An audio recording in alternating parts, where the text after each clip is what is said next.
Cédric, cette vidéo vous est destinée, vous m'avez écrit il y a quelques mois de cela, vous pratiquez l'éducation à la maison et vous m'avez demandé comment encourager des enfants à ouvrir un dictionnaire. Laissez-moi vous raconter une histoire. Cette histoire est réelle, je ne l'ai pas inventée, elle s'est passée il y a quelques années. J'intervenais pour un grand groupe international et j'avais en face de moi une assemblée de 70 juristes. À la fin de la conférence, je demande à l'ensemble des juristes dans la salle combien d'entre vous ont un dictionnaire à la maison. La moitié de la salle a levé la main. J'ai posé une deuxième question. Cette deuxième question était la suivante. Combien d'entre vous ouvrez un dictionnaire au moins une fois par mois?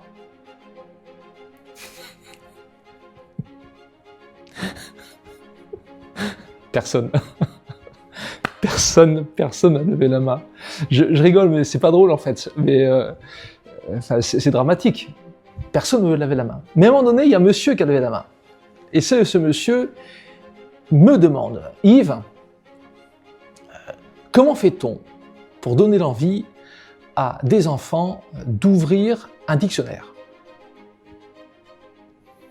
Alors, je sais de quoi je parle parce que j'ai pas d'enfant.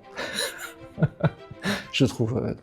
Désolé, je n'ai pas d'humour en général, mais ça me fait très rire parce qu'en fait, c'est très drôle de pouvoir donner des conseils sur des sujets qu'on ne maîtrise pas. Mais une chose que je maîtrise plutôt bien, c'est la curiosité humaine. Et ce que je vais vous dire, je l'ai vraiment pratiqué. En fait, vous allez faire quelque chose de très simple, Cédric. Vous allez mettre un dictionnaire unilingue sur la table, là où vous mangez. Vous n'allez rien dire. D'accord? Vous n'allez rien dire.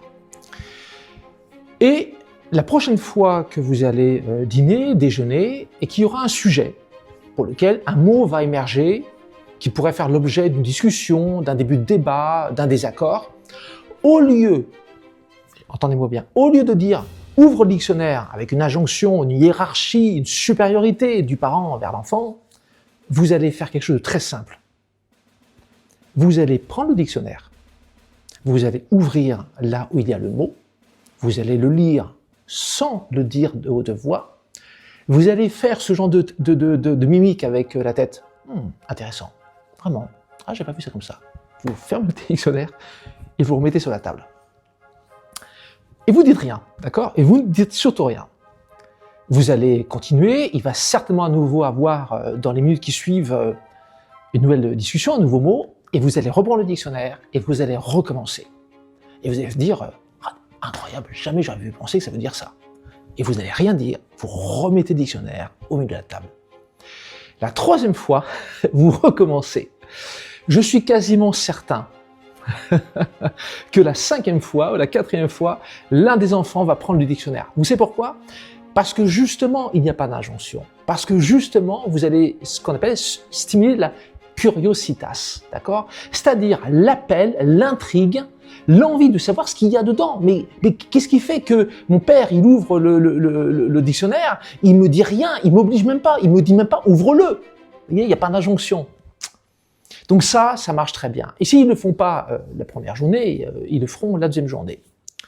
Je reviens sur mon histoire réelle, au demeurant avec ces juristes. Je rencontre le papa, ce monsieur, quelques semaines plus tard pour un autre séminaire plus isolé avec l'équipe de direction des juristes. Et il me dit, Yves, c'est incroyable, de mes deux fils, donc j'ai mis en application ce que tu m'as dit, j'ai bien mis le dictionnaire sur la table, j'ai rien obligé, mais je le prenais, je l'ouvrais. Et effectivement, avant la fin du premier repas, les deux avaient ouvert le dictionnaire, et le plus incroyable, c'est que le plus jeune a pris le dictionnaire, il le met dans sa chambre maintenant, et il passe son temps à le lire.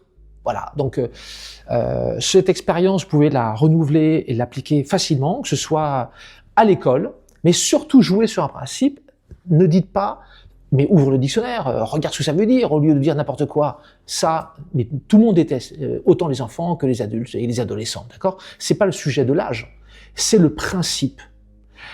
Si vous voulez inviter quelqu'un à ouvrir un dictionnaire, soyez le premier à être exalté, le premier et la première, pardonnez-moi, dans un monde où il faut mettre du genre, mais ouvrez un dictionnaire. soyez exalté, au sens littéral du terme. C'est-à-dire, soyez pris par ce qu'il vous apporte, montrez cet enthousiasme qui va dégager et qui vous élève dans votre pensée, voyez-vous. Et vous serez étonné à quel point, eh bien, des personnes autour de vous vont naturellement prendre le dictionnaire. Vous gardez toujours ce dictionnaire unilingue, moi je commence par ça. J'ai tendance à préconiser le dictionnaire historique de la langue française des éditions Le Robert, en 3 volumes. Vous n'êtes pas obligé de l'acheter neuf, puisque ça se trouve d'occasion. Le volume de l'édition de 99 dans les 3 versions rouges se trouve à 25-30 €. C'est pas un gros investissement, mais il est riche, il est extrêmement bien documenté, et je ne peux que vous inviter à l'offrir. En tout cas, vous l'offrir. Dans un second temps, je ne peux que vous inviter à prendre par exemple le Gaffio, qui est latin-français. Vous allez me dire, Yves, je ne parle pas latin, je n'y connais rien en latin. Pas de souci. Pourquoi? Eh bien parce que vous commencez par ouvrir le Robert, d'accord? J'ai pas d'action chez eux, mais je les aime bien. Vous allez donc ouvrir le Robert. À partir du moment où vous avez ouvert le Robert, vous allez voir systématiquement le latin, et vous prenez après le Gaffio et vous cherchez au latin. D'accord? Donc c'est très proche de la langue française, puisqu'on a énormément de proximité, par principe, c'est une langue romane, donc on s'y retrouve. Le 3e dictionnaire que j'invite à mettre sur la table, eh bien, c'est un dictionnaire étymologique, ce qui permet d'avoir une culture de l'origine du mot. Et de loin, pour moi, le plus efficace et le meilleur dictionnaire à ce jour reste le Bloch et Wartburg, sachant que Wartburg a été le plus grand étymologiste du XXe siècle, qui a produit le Few d'ailleurs, un dictionnaire en, je crois, de 25 volumes, que j'ai la chance de posséder, une banque absolument extraordinaire, condensée en un petit volume, mais qui a l'avantage d'avoir un travail de fond. Voilà ce que je pouvais vous dire, Cédric, pour cette préconisation. Voilà, donc bonne découverte, et dites-moi surtout si vous avez mis en application, et si tous et tous avez mis en application ce que ça a donné. Évidemment, pensez à vous abonner à ma chaîne, j'oublie toujours de le dire, il faut le dire, donc s'il vous plaît, abonnez-vous à ma chaîne, mettez un petit pouce bleu, de préférence si vous avez la gentillesse de me mettre un petit mot pour me dire ce que vous en pensez, ce que ça évoque chez vous, ce que vous aimeriez avoir comme vidéo, et je le ferai avec grand plaisir. À très bientôt.